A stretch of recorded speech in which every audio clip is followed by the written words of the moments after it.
প্রতিযোগিতার সম্মানিত সভাপতি, সম্মানিত পরিচালক, কেন্দ্রীয় নেতৃবৃন্দ, শিক্ষক মণ্ডলী, প্রিয় শিক্ষার্থী ভাই এবং বোনেরা, আপনাদেরকে শুভেচ্ছা জানাচ্ছি চমৎকার আয়োজনের জন্য।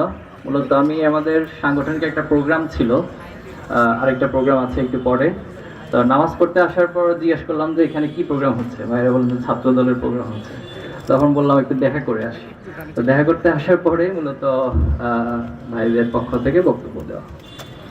তো আল্লাহর কাছে শুকরিয়া যে আল্লাহ তাআলা 5ই আগস্টের পূর্বের যে পরিস্থিতি ছিল, বাংলাদেশে ফ্যাসিবাদ কায়েম ছিল, আমাদের ভাইয়েরা, আমাদের বোনেরা জীবন দিয়ে, রক্ত দিয়ে, সংগ্রাম করে আমরা সকলে সম্মিলিতভাবে একটি সুন্দর নতুন বাংলাদেশ পেয়েছি। আমাদের কাছে অবারিত সুযোগ আল্লাহ তাআলা দিয়েছেন। এখন এই সুযোগকে কতটুকু কাজে লাগাবো এটা ডিপেন্ড করবে শহীদদের কাতারে শামিল থাকা আমরা যারা বেঁচে আছি আমাদের উপরে। আমরা কি সিদ্ধান্ত নিব, আমরা কিভাবে গড়তে চাই এই বাংলাদেশকে, সেটার উপরে ডিপেন্ড হবে আগামী বাংলাদেশ কেমন হিসেবে গড়বে। বাংলাদেশ একটি ছোট রাষ্ট্র, কিন্তু অপার সম্ভাবনা। আমরা অনেক সময় নষ্ট করেছি। আমি শহীদ প্রেসিডেন্ট জিয়াউর রহমান পার্সোনালি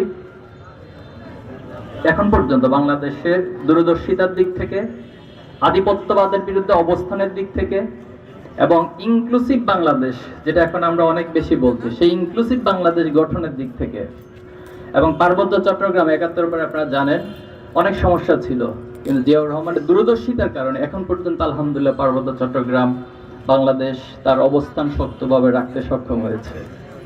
পাশাপাশি 71-এর পরে পার্শ্ববর্তী রাষ্ট্রের পরিকল্পনার মাধ্যমে ইসলামকে মুছে দেওয়ার একটা গভীরতম নীল নকশা, সেটাও মিশিয়ে দিয়েছেন শহীদ প্রেসিডেন্ট জিয়াউর রহমান। আর বেগম খালেদা জিয়াকে আমরা এভাবে দেখি, ওনার যে আপসহীন চরিত্র, আপসহীন বডি ল্যাঙ্গুয়েজ, আপসহীন কথাবার্তা, নিঃসন্দেহে সেটি এখন পর্যন্ত ওনাকে বাংলাদেশের মানুষের ভালোবাসার মধ্যে সিক্ত রেখেছে। আমরা চাই আগামী দিনে ছাত্র শিবির, ছাত্র দল, অপরাপর যারা এই ফ্যাসিবাদ বিরোধী আন্দোলনে ভূমিকা রেখেছে, তারা ঐক্যবদ্ধভাবে বাংলাদেশকে এগিয়ে নিব।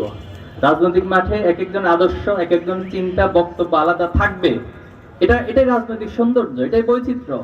কিন্তু দিন শেষে দেশটা আমার, আপনাদের, আমাদের সকলের। আমরা সবার বাংলাদেশ সম্মিলিত প্রচেষ্টার মধ্যে দিব।